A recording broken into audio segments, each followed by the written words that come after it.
Glória a Deus, que a paz e a graça vos sejam multiplicados. Amém? Vamos dar início a mais uma aula, mais um dia de leitura do livro Conhecendo Deus e Fazendo a Sua Vontade, né?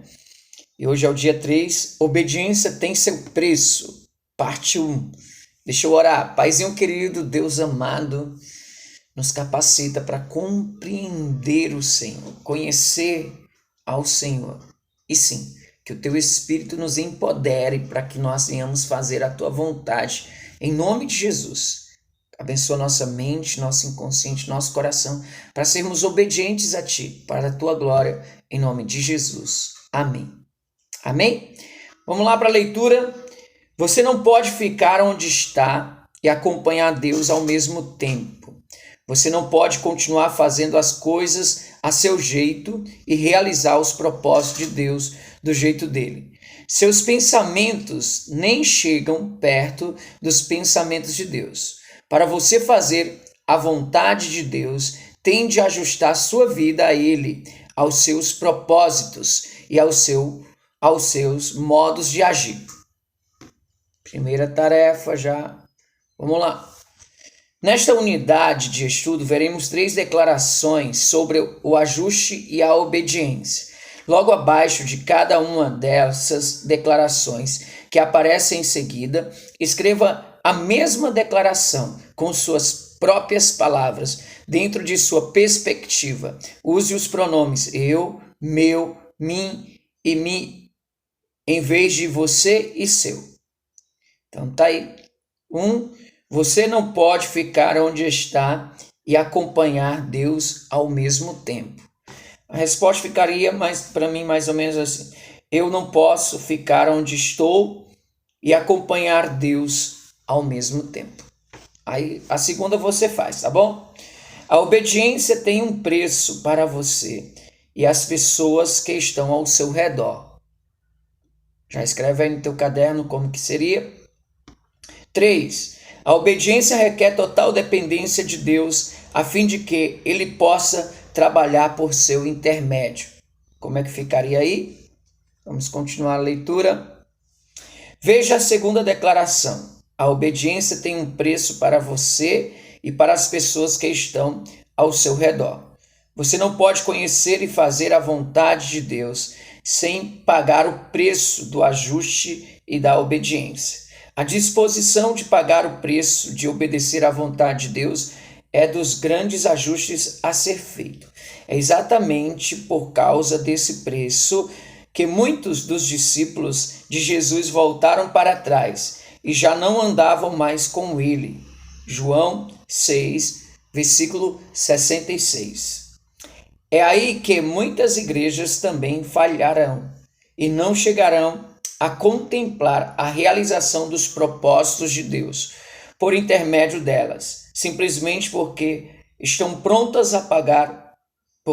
não estão prontas a pagar o preço da obediência. Um tópico diz assim: o preço, um ajuste em nosso programa. Algumas pessoas em nossa sociedade de Vancouver perceberam que Deus poderia estar chamando-as para o ministério. Pediram-me para compartilhar com eles minha experiência. Queriam saber como poderiam reconhecer o chamado de Deus, a fim de obedecer a Ele. Durante 2 dias, espalhamos a notícia de que quem estiver sentindo o chamamento de Deus para o ministério poderia vir para uma reunião informal. Vieram 75 pessoas ouvir o que tinha a dizer. Todas sentiam que Deus estava chamando para alguma forma de ministério e elas pediram algum tipo de treinamento. Em 2 semanas,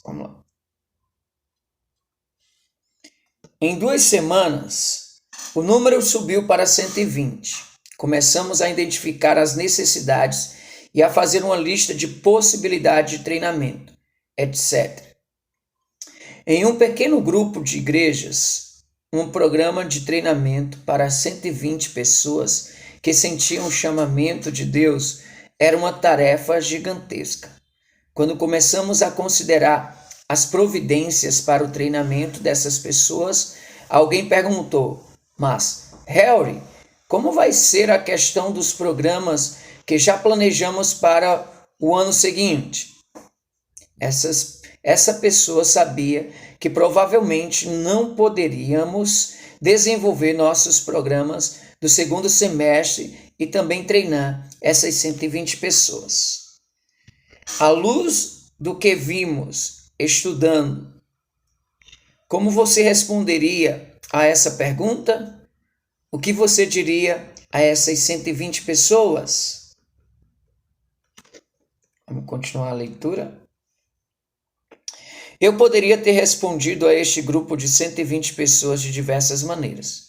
Poderia ter relatado em nosso boletim o que havia acontecido, isto é, os resultados extraordinários desse trabalho, e ter simplesmente pedido ao povo para louvar a Deus pelo que ele estava fazendo. E poderia dizer a essas pessoas que já tínhamos nossa programação estabelecida para o ano seguinte. Teriam de esperar um ano de forma a podermos colocar o treinamento deles em nosso calendário de atividades. Eu poderia manter nosso planejamento em sua totalidade e fazer um pequeno treinamento para satisfazer aqueles 120. Mas eu não fiz isso. Expliquei-lhe o seguinte: se Deus chamou essas pessoas para o serviço e elas precisam de treinamento, temos de ajustar nossos planos e programas aquilo que Deus está fazendo. Temos de lembrar que somos servos de Deus.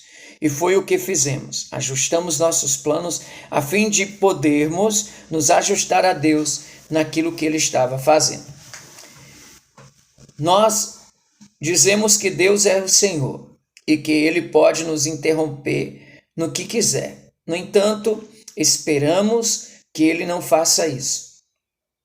Nós esperamos que Ele confirme tudo o que estamos fazendo e nunca nos mande mudar nada do que planejamos. Se queremos que Deus se adapte ao que já estabelecemos e que abençoe nossos planos e programas, estamos em má situação. Quando Deus nos chama para nos unirmos a Ele, temos de fazer mudanças radicais. Esses ajustes à obediência às orientações de Deus têm seu preço. Será que, para seguirmos Deus, teremos sempre de mudar nossos planos pessoais ou nossa direção?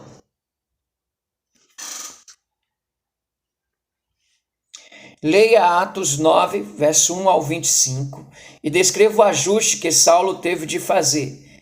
Descreva o preço que ele teve de pagar para seguir Cristo. Será que Deus exige que a pessoa mude seus planos ou sua direção a fim de segui-lo? Sim ou não? Marque aí. Escreve aí no teu caderno, tá bom? E dê uma pausa para você ler e escrever aí. Saulo, mais tarde chamado Paulo, teve de mudar totalmente de direção. Ele passou de perseguidor dos crentes a proclamador de que Jesus era o Cristo. Você será chamado a seguir Deus e terá de fazer ajustes em todos os seus planos e também quanto à direção em que está indo. Os ajustes que Paulo precisou fazer lhe custaram muito caro. Esses ajustes quase lhe custaram a vida, pois os judeus queriam matá-lo. Os ajustes que ele terá de fazer também custarão caro. Os ajustes que terá de fazer também custarão caro a você. Preço: suportar a oposição. O próximo tópico. E ele já vem com a tarefinha aqui, ó. Leia os parágrafos seguintes e sublinhe alguns preços que tivemos de pagar. Em Saskatoon, nossa igreja sentiu muito claramente que Deus tinha nos chamado para plantar novas igrejas por todo o nosso estado. Nem todos concordaram ou compreenderam o que estávamos fazendo. Algumas pessoas se opuseram a nós em quase todas as igrejas novas que iniciamos, embora estivéssemos todos convencidos das trevas espantosas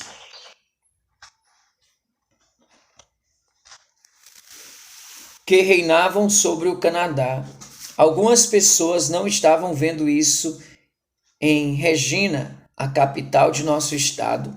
Um artigo de página inteira apareceu no jornal, condenando-nos por ousar começar uma igreja em uma cidade de 150 mil habitantes, quando nos esforçamos para manter um estudo bíblico em Humboldt. Veio uma declaração de líderes de outras igrejas ao meu escritório para insistir comigo no sentido de que interrompêssemos esse trabalho. Disseram-me que nossos esforços eram inspirados pelo diabo e que eles se opunham àquele estudo bíblico ali. Em Deschambault, nosso pastor foi parado no meio da rua e amaldiçoado por um feiticeiro. Recebemos cartas de pessoas de Prince Albert condenando nosso empenho. Em Blind Lake, falaram-nos de uma reunião de oração em que se pedia a Deus que falhássemos em nossos esforços e nos retirássemos. E aí? O preço que pagaram, a oposição que eles enfrentaram. Você grifou aí todas. Escreve elas aí no teu caderno, né? Tá bom? Continuando. Algumas pessoas em nossa própria região sentiam que éramos tolos em tentar organizar novas igrejas, quando nós mesmos éramos tão poucos. Avisaram-nos que não deveríamos pedir ajuda, caso tivéssemos dificuldade para sustentar os pastores dessas missões ou outros obreiros. Aquelas pessoas que não haviam estado conosco na ocasião em que Deus nos falara, viam nossos esforços como uma espécie de abuso, como se estivéssemos abusando de Deus. Bem cedo, eu descobri que cada passo que se dá pela fé pode ser interpretado por alguém como uma espécie de presunção. Só mesmo a obediência e a perseverança em obedecer a Deus na execução de sua obra iria mostrar que estávamos fazendo sua vontade. Mais tarde, à medida que essas missões foram crescendo e florescendo e se tornando autossustentáveis, nossos críticos reconheceram que o trabalho era realmente de Deus. Muitos daqueles que nos criticaram no início foram encorajados a dar passos semelhantes pela fé e a começar eles mesmos novos trabalhos. Deus nos ajudou a permanecermos fiéis a Ele e com o nosso coração cheio de amor pelo próximo, mas isso nos custou algum sacrifício. Então você separa aí o que foi o preço pago, né, as oposições, e escreve. Vem mais uma tarefa agora. Deixa eu colocar aqui. Faça uma lista dos preços descritos acima que tivemos de pagar para dar início a novas igrejas. Leia 1 Coríntios 11, 23 ao 33 e relacione alguns preços que Paulo teve de pagar por seguir e obedecer a Cristo. Amém? Dê uma pausa, faça essa leitura e escreva aí em seu caderno. Deus está tentando fazer algo em nós. Continuando a leitura. Às vezes a obediência à vontade de Deus nos leva a enfrentar oposições e incompreensão. Em virtude de sua obediência a Deus, Paulo sofreu muito pela causa de Cristo. A lista de açoites, prisões e perigos parece maior do que alguém possa suportar. Ele concluiu uma de suas cartas dizendo: trago no meu corpo as marcas de Jesus. Paulo não tinha experimentado nada disso antes de começar a fazer a vontade de Deus. A obediência lhe custou muito, e mesmo assim ele poderia dizer: para conhecê-lo e o poder da sua ressurreição e a participação dos seus sofrimentos, conformando-me a ele na sua morte, para ver se de algum modo, posso chegar à ressurreição dentre os mortos, não que já tenha alcançado, ou que seja perfeito, mas vou prosseguindo para ver se poderei alcançar aquilo para o que fui também alcançado por Cristo Jesus. Filipenses 3, 10 ao 12. O apóstolo Paulo nos revela os ajustes que teve de fazer para obedecer à vontade de Deus, quando declara o seguinte: fiz-me tudo para todos, para por todos os meios chegar a salvar alguns. 1 Coríntios 9, 22. Os ajustes que você terá de fazer para obedecer a Cristo vão lhe custar algo também. Aí aqui, acho que é esse. Você já teve experiências em que o ajuste necessário ou obediência a Deus lhe tenha custado caro? Sim ou não? Se a resposta for afirmativa, descreva em poucas palavras essa experiência e o preço que teve que pagar. Continuando a leitura, David Livingstone foi um famoso missionário escocês do século XIX. Ele deu a vida para fazer Cristo conhecido na África. Talvez as palavras dele, ao entregar a vida a Deus, possam inspirar você quanto à sua própria decisão de pagar o preço por seguir Cristo.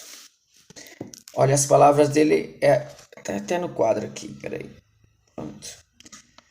Senhor, envia-me a qualquer lugar, mas vai comigo. Põe qualquer peso sobre mim, mas sustenta-me. Desfaze todos os laços, menos os laços que me prendem a ti. Uau! Meu Deus! Finalizando aí as perguntas finais, faça uma revisão do estudo de hoje. Ore pedindo a Deus que identifique as afirmações ou versículos que quer que você compreenda, aprenda ou pratique. Sublinhe-os, depois responda as perguntas. Qual foi a afirmação ou o versículo mais importante que você leu hoje? Escreva a afirmação ou versículo com suas próprias palavras, como uma oração de resposta a Deus. O que Deus quer que você faça em resposta ao estudo de hoje? Repita ou escreva de cor os versículos para decorar. Resumo: a obediência tem um preço a ser pago por mim e por aqueles que estão ao meu redor. Eu não posso conhecer e fazer a vontade de Deus sem pagar o preço dos ajustes necessários e da obediência. Eu tenho de ajustar meus planos e meus programas àquilo que Deus está fazendo. Amém? Vamos orar? Pai, graças te dou por esse tempo, por este momento. Te amamos, Deus, e estamos à tua disposição. Eis-nos aqui, envia-nos, usa-nos, Deus. Enche-nos, Deus, sustenta-nos, Deus, nos faze como a tua vontade deseja fazer, para a tua glória, em nome de Jesus. Amém. Deus abençoe e até amanhã.